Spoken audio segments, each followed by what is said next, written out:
দেশের ইতিহাসে ছাত্র জনতার আরও একটি অভ্যুত্থানের গৌরবময় অধ্যায়ের সূচনা হয় ২০২৪ সালের জুলাইয়ে। সরকারি চাকরিতে সংরক্ষিত কোটা সংস্কারের দাবিকে কেন্দ্র করে গড়ে ওঠা শিক্ষার্থীদের সে আন্দোলন দমাতে স্বৈরাচারী হাসিনা সরকারের বর্বরতা নেমে আসলে প্রতিবাদে ফুঁসে ওঠে সারা দেশ। শিক্ষার্থীদের কোটা সংস্কার সে আন্দোলন পরিণত হয় গণমানুষের মুক্তির আন্দোলনে। সেই আন্দোলন চলে টানা ৩৬ দিন। আন্দোলনে দমনের মাত্রা এতটাই বেশি ছিল যে এত অল্প সময় এত সংখ্যক হতাহত আর মৃত্যু দেখেনি মানুষ আগে। শুরুটা ছিল খুব সরল, চাকরিতে কোটা প্রথা বাতিলের দাবিতে শিক্ষার্থীদের আন্দোলন। কোটার বিরুদ্ধে চলমান এই আন্দোলন প্রাতিষ্ঠানিক কোটা সংস্কার আন্দোলনে রূপ পেয়েছিল ২০১৮ সালে, যখন ছাত্রদের লাগাতার আন্দোলনের মুখে প্রজ্ঞাপন দিয়ে সরকার প্রথম ও দ্বিতীয় শ্রেণীর সরকারি চাকরিতে সব ধরনের কোটা বাতিল করতে বাধ্য হয়। তবে ২০২৪ সালের মাঝামাঝি হাইকোর্ট সেই প্রজ্ঞাপনকে অবৈধ ঘোষণা করে পুনরায় ৫৬% কোটা বহাল রাখে। এর প্রতিবাদের আগুন জ্বলে ওঠে, আবারও রাস্তায় নেমে আসে শিক্ষার্থীরা। শুরু হয় আবারও আন্দোলন।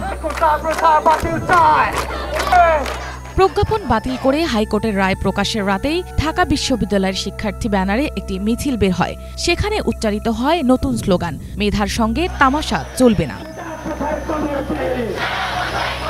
পরদিন সকালে ঢাকা বিশ্ববিদ্যালয়ের রাজু ভাস্কর্যে ডাকা হয় প্রথম বড় সমাবেশ। কোটা পদ্ধতি মানি না, হাইকোর্টের রায় মানি না, কোটা বাতিল করতেই হবে, এমন স্লোগানে মুখরিত হয় রাজু ভাস্কর্য। এই সমাবেশের সাথে ঝাড়া দেয় দেশের অন্যান্য বিশ্ববিদ্যালয়ের জাবি, রাবি, চবি, জগন্নাথ, বরিশাল কৃষি বিশ্ববিদ্যালয় সহ অসংখ্য কলেজের শিক্ষার্থীরা।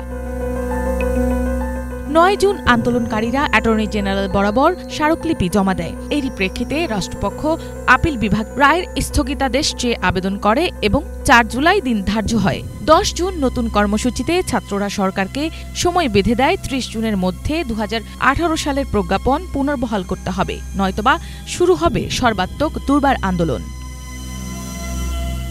ঈদের ছুটি শেষে নির্ধারিত সময়সীমা পেরিয়ে গেলেও সরকারের পক্ষ থেকে কোনো কার্যকর ঘোষণা না আসায় ১ জুলাই ঢাকা বিশ্ববিদ্যালয়ের কেন্দ্রীয় গ্রন্থাগার চত্বর থেকে শুরু হয় বৈষম্য বিরোধী ছাত্র আন্দোলনের ব্যানারের মিছিল।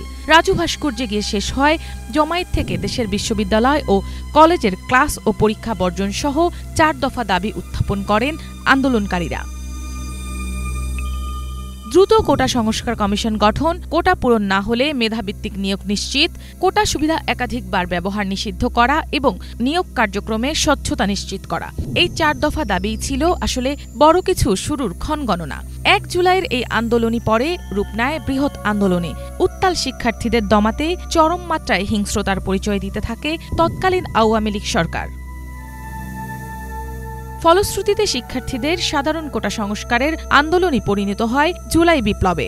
শিক্ষার্থীদের বঞ্চনার বিরুদ্ধে এই প্রতিবাদ ছড়িয়ে যায় সমাজের সকল স্তরে বৈষম্যর শিকার হওয়া মানুষের মাঝে।